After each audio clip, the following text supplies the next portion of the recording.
அப்போ அது வரம் நமக்குள்ளே இருக்குது. அதுக்கு யாருக்கும் டாக்டரேட் தேவையில்லை, அதுக்கு தனியாக சர்டிஃபிகேட்லாம் தேவையில்லை.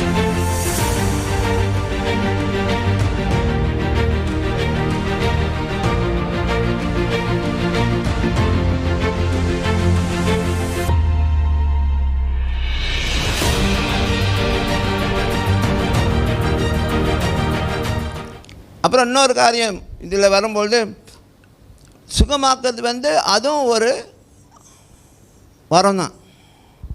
த கிஃப்ட் ஆஃப் ஹீலிங். சுகமாக்கிறதுக்கு என்னது ஒரு வரம் இருக்குது. ஓகே, அந்த 9 வரத்தில் உங்களுக்கு சுகமாக்கும் வரம் ஒன்று இருக்குது.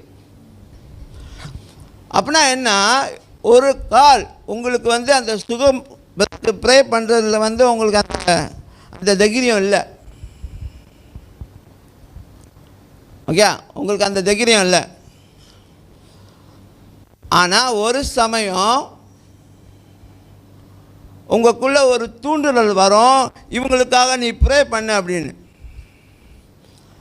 அப்போ நீங்கள் பயந்து தயங்கி கையை வச்சு ஜெபம் பண்ணுவீங்க அவிசுவாசத்தில். ஓகே,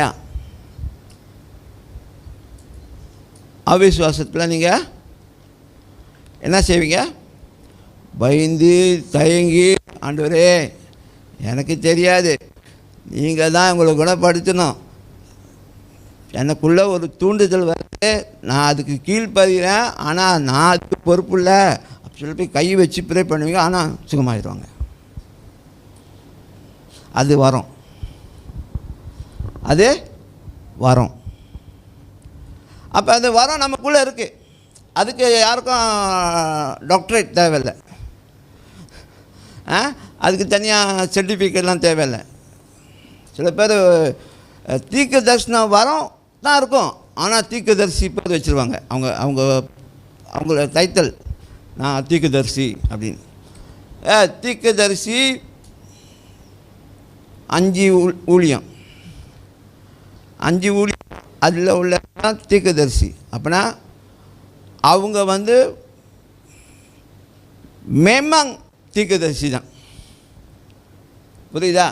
அவங்களோட அழைப்பே தீர்க்கதரிசி தான். இப்போ சிலர் மேய்ப்பராக, சிலர் போதகராக, சிலர் சுவிசேஷகராக, சிலர் தீர்க்கதரிசியாக. ஓகே, அந்த மாதிரி தேவன் அழைச்ச 5 விதமான ஊழியம். அது சபைக்குன்னு கொடுத்த 5 விதமான ஊழியம். வரம் வேறு. வரம் விசுவாசிகள் மூலமாக யாரெல்லாம் ஆண்டவரை நம்புகிறாங்களோ அவங்க மூலமாக வேண்டிய நேரத்தில் கிரியை செய்யும்.